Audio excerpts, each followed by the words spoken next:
গুম খুনে জড়িত থাকার অভিযোগে আন্তর্জাতিক অপরাধ ট্রাইব্যুনালের পরোয়ানাভুক্ত ২৫ সেনা কর্মকর্তার বিচার দাবিতে যখন আলোচনা তুঙ্গে, তখন সেনা সদর থেকে জানানো হয় চার্জশিটে নাম আসা ১৫ কর্মকর্তাকে এর মধ্যে সেনা হেফাজতে নেওয়া হয়েছে।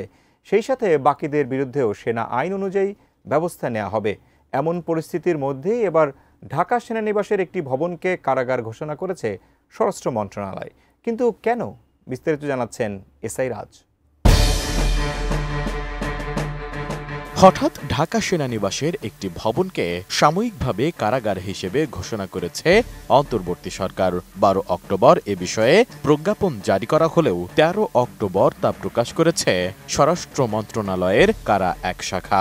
রাষ্ট্রপতির আদেশক্রমে জারি করা ওই প্রজ্ঞাপনে স্বাক্ষর করেন স্বরাষ্ট্র মন্ত্রণালয়ের সুরক্ষা সেবা বিভাগের উপসচিব মোহাম্মদ হাফিজ আল আসাদ।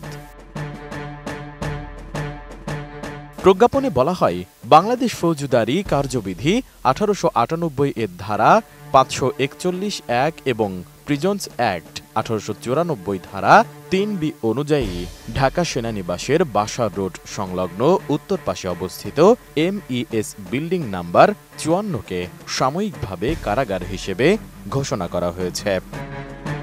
অ্যান্টিব্যাকটেরিয়াল অ্যাডিটিভ যুক্ত সেরা ওয়াটার ট্যাঙ্ক বিশুদ্ধ পানিতে ব্যাকটেরিয়া জন্মাতে দেয় না। ওই প্রজ্ঞাপনে আরও উল্লেখ করা হয়, যথাযথ কর্তৃপক্ষের অনুমোদনের ভিত্তিতে এই সিদ্ধান্ত কার্যকর করা হয়েছে এবং তা অবিলম্বে কার্যকর হবে। তবে ভবনটি কেন সাময়িক কারাগার হিসেবে ব্যবহৃত হচ্ছে সে বিষয়ে প্রজ্ঞাপনে কোনো ব্যাখ্যা দেওয়া হয়নি।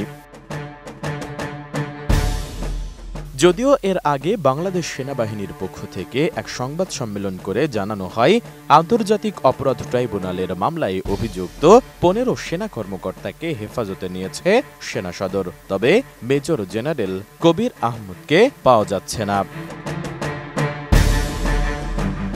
১১ অক্টোবর ঢাকা সেনানিবাসের মেস আলফাতে আয়োজিত ওই সংবাদ সম্মেলনে এসব কথা জানান বাংলাদেশ সেনাবাহিনীর adjutant general major general Mohammad Hakimuzzaman.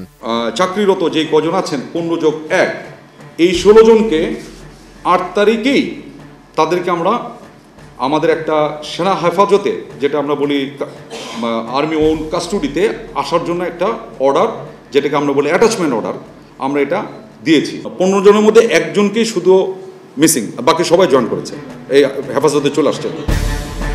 এদিকে গত ১২ অক্টোবর দেশের প্রথম সারির একটি জাতীয় দৈনিকের প্রতিবেদনে বলা হয়, মানবতা বিরোধী অপরাধের অভিযোগে করা ৩ মামলায় গ্রেপ্তারি পরোয়ানা জারির পর যে ১৫ কর্মকর্তাকে হেফাজতে নেওয়া হয়েছে তাদের বিচার শেষ না হওয়া পর্যন্ত সেনাবাহিনী নিজেদের হেফাজতেই রাখতে চায়। এ বিষয়ে সেনা কর্তৃপক্ষের একটি ভাবনা হল, বিচার শেষ না হওয়া পর্যন্ত আসামি হওয়া এসব কর্মকর্তা সেনা হেফাজতে থাকবে। মামলার নির্দিষ্ট তারিখে সেনাবাহিনী এদের আন্তর্জাতিক অপরাধ ট্রাইব্যুনালে হাজির করবে, আবার আদালতের কার্যক্রম শেষে সেনা হেফাজতে নিয়ে যাবে। এমন আলোচনার মধ্যেই সোমবার ঢাকা সেনানিবাসের একটি ভবনকে সাময়িকভাবে কারাগার হিসেবে ঘোষণা করল স্বরাষ্ট্র মন্ত্রণালয়। তবে এই কারাগারে মূলত কাদেরকে রাখা হবে তা প্রজ্ঞাপনে বলা হয়নি।